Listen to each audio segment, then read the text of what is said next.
Hello and welcome my friends once more to this Red Gaming Tech video, myself Amata, where I'm here with the latest news in the tech world from the last 24 or so hours as of the 3rd of February. So we're going to begin things with a couple of items from AMD, the first of which is regarding Big Navi. Now obviously we've been talking a lot about this graphics card, and obviously Lisa Su herself has confirmed that they are working on something called Big Navi. And according to our sources, we were expecting it to come out in late spring or early summer. But if a recent report is correct, we may see it much sooner than that. So basically what we have is a database entry from South Korea's Radio Research Agency. There was a tweet from the RAA bot on Twitter, obviously, which was then retweeted by Komachi, a name you should be very familiar with by this point. But basically it revealed a new product listing from AMD that's dated today, suggesting that we will be seeing a new Radeon product in the next few weeks or months. Now, according to PC Games N, who also reported on this, and of course you can find their article linked in the description below this video, the RAA listings come roughly a month before a new GPU reveal. So, for example, the RX 5500 XT was listed less than a month before the release on December the 12th, and the 5600 XT was registered on December the 3rd, and then released on January the 3rd. So basically this suggests, but it doesn't confirm, that we'll be seeing a new graphics card, potentially Big Navi, from AMD within the next 2 months. Potentially a reveal at the Financial Analyst Day from AMD in early March, which would obviously line up pretty nicely with the timeline that I've just laid out. So it's just possible that the information we were told was correct, but things have been moved up, or they were a little bit off the mark on the release date. Either way, I'm excited to see finally what Big Navi is going to be like, what AMD have been up to behind the scenes, and how exactly they're going to answer not only what Nvidia has going on right now with Turing, but what they undoubtedly have cooking behind the curtain with Ampere, or it may even be called Hopper, nobody knows. Regardless though, it's definitely going to be one to watch for sure. But that's not the only AMD thing I have for you today, my friends. I have something regarding Threadripper 3000, and more specifically the 3990X, as we have a benchmark surfacing pitting the processor against the top tier Xeon scalable Cascade Lake processor from Intel, and these are SiSoft Sandra database benchmarks, and this is all thanks to overclockers.ru, where this was initially posted. So before I get into the actual results, I feel a little bit of background on these two chips is necessary. So the 3990X is obviously not cheap. It's worth about $4,000 US, so ouch. And it has 64 cores and 128 threads, and of course this is a Zen 2 architecture part. But let's switch it up to look at the price of the Cascade Lake one. This is the Xeon Platinum 8280. It has 28 cores and 56 threads. Now this is a dual Xeon setup, so we see a total of 56 cores and 112 threads. Now this is $10,000. So given that this is a dual setup, this is a $20,000 setup that we're talking about here with the Xeon Platinum 8280. So $10,000 each, or $4,000 for the 3990X.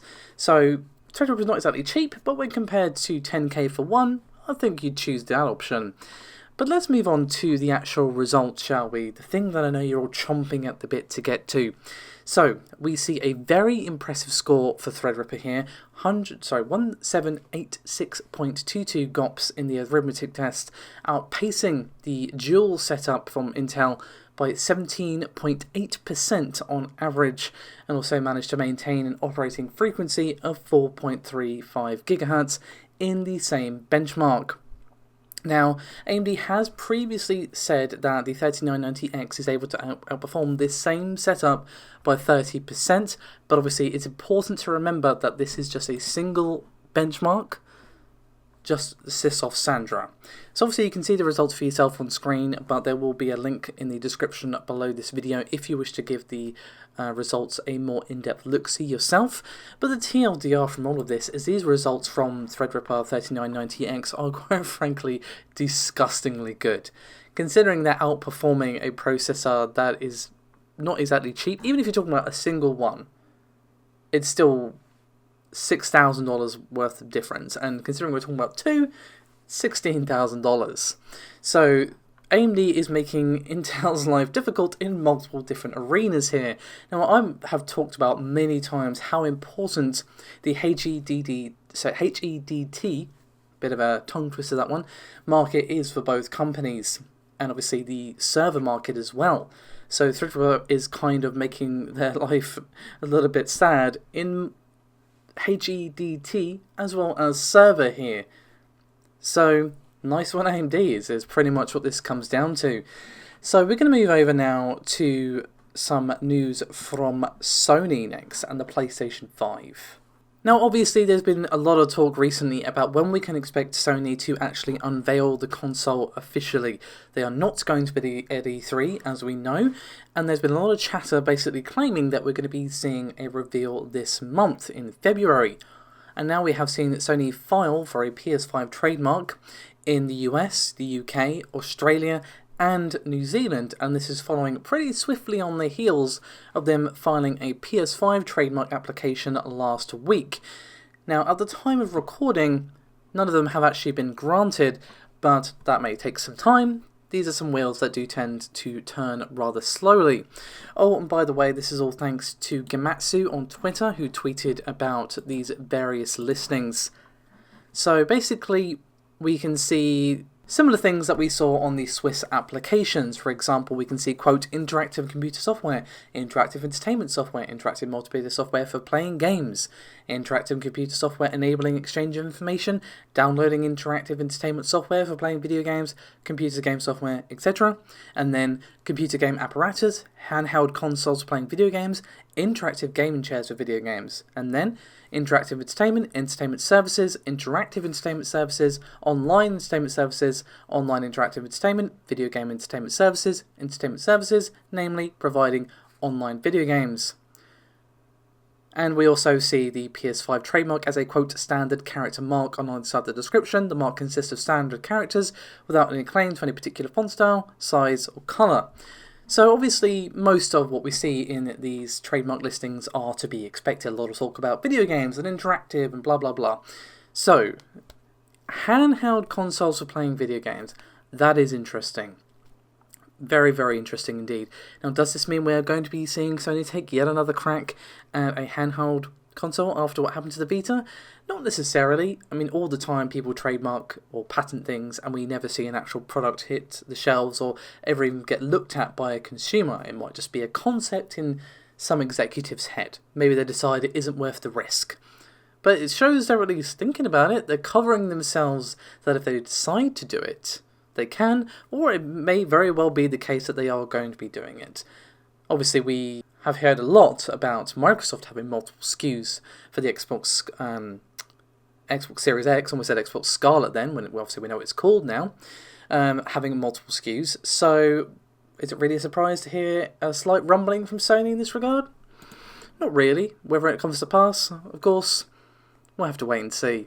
So the next thing, which is also PS5 related, is thanks to Let's Go Digital, and it's regarding the SSD of the console. So according to Let's Go Digital's report, we're basically seeing Samsung file a trademark for the names NVMe SSD 98 EVO and 980 QVO at the European Union Intellectual Property Office.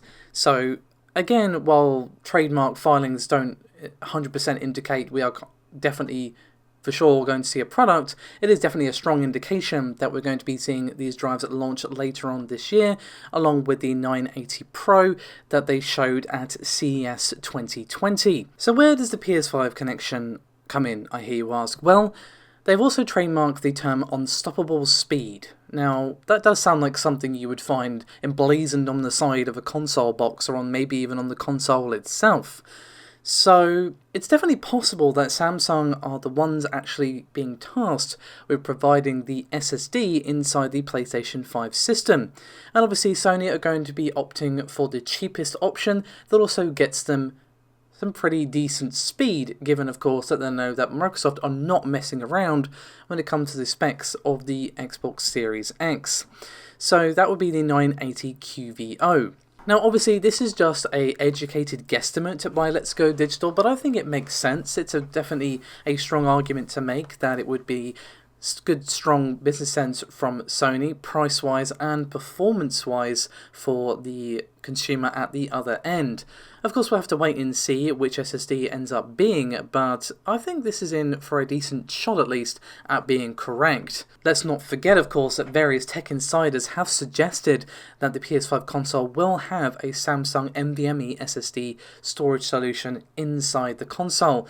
So it may very well be the case that Samsung are holding fire on the official reveal of these because Sony want to be the ones to talk about it first, and then of course Samsung can say you can also find this system, or this SSD should I say, inside the next generation console from Sony. Of course this is pure speculation, but I'd love to hear your thoughts on everything I just discussed.